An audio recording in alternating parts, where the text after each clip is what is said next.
అక్కినేని అఖిల్, భాగ్యశ్రీ బోర్సే జంటగా నటించిన Lenin movie box office వద్ద పాజిటివ్ టాక్తో దూసుకుపోతోంది. దీంతో సోషల్ మీడియా వేదికగా ఒక ఆసక్తికరమైన చర్చ తెరపైకి వచ్చింది. ఈ ప్రాజెక్టు పట్టాలెక్కినప్పుడు అసలు హీరోయిన్ శ్రీలీల. కానీ కొన్ని అనూహ్య కారణాలతో ఆమె ఈ ప్రాజెక్ట్ నుంచి తప్పుకోగా ఆ స్థానంలో అవకాశం భాగ్యశ్రీ బోర్సే తలుపు తట్టింది. ఇప్పుడు సినిమా సూపర్ హిట్ అవ్వడంతో భారతి పాత్రకు భాగ్యశ్రీయే బెస్ట్ చాయిస్ అని, ఒకవేళ శ్రీలీల ఆ పాత్రలో నటించి ఉంటే ఇంతటి ఇంపాక్ట్ వచ్చేది కాదని నెటిజన్లు కామెంట్ల వర్షం కురిపిస్తున్నారు. ఈ నేపథ్యంలో శ్రీలీల పేరు ట్రెండింగ్గా మారి సినిమాటిక్ సర్కిల్స్లో హాట్ టాపిక్గా నిలిచింది. అయితే శ్రీలీల నిజంగా ఈ ప్రాజెక్టు నుంచి తప్పుకోకుండా లెనిన్లో భారతిగా నటించి ఉన్న సినిమా రిజల్ట్లో ఎలాంటి మార్పు ఉండేది కాదంటున్నాయి సినీ వర్గాలు. ఎందుకంటే ఇది ఆద్యంతో హీరో డ్రివెన్ సబ్జెక్ట్. తనకు ద్రోహం చేసిన సొంత వాళ్లపైనే పగతో రగిలిపోయిన ఒక యువకుడు సాగించే భీకరమైన మారణకాండ ఈ కథాంశం. ఈ కథలో భారతి పాత్ర మెయిన్ పాయింట్ అయినప్పటికీ అదొక ఎమోషనల్ యాంకర్ లాంటిది. భాగ్యశ్రీ బోర్సే తన వంతుగా ఎలాంటి లోపం లేకుండా ఆ పాత్రను నిలబెట్టింది. ఒకవేళ శ్రీలీల ఆ స్థానంలో ఉన్న దర్శకుడు తనదైన శైలిలో ఆమెను ఎలా ప్రజెంట్ చేయాలో పక్కాగా కసరత్తు చేసేవాడు కనుక అవుట్పుట్ ఖచ్చితంగా మెరుగ్గానే వచ్చేదంటున్నారు సినీ విశ్లేషకులు.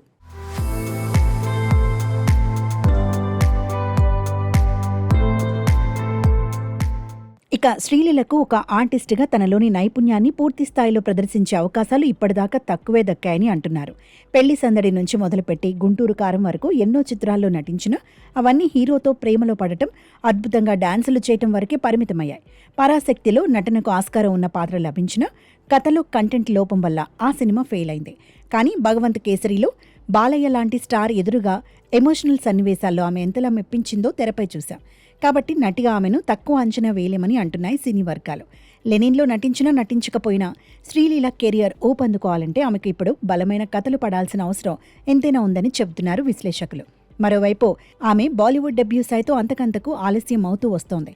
కార్తీక్ ఆర్యన్ సరసన చేస్తున్న హిందీ చిత్రం అసలు ఏ దశలో ఉందో, ఎప్పుడు ప్రేక్షకుల ముందుకు వస్తుందో అంతు చిక్కని ప్రశ్నగా మిగిలిపోయింది. అయినా సినిమా ఇండస్ట్రీలో ఒక చిత్ర విజయం కానీ పరాజయం కానీ కేవలం హీరోయిన్ మీద మాత్రమే ఆధారపడి ఉండదు.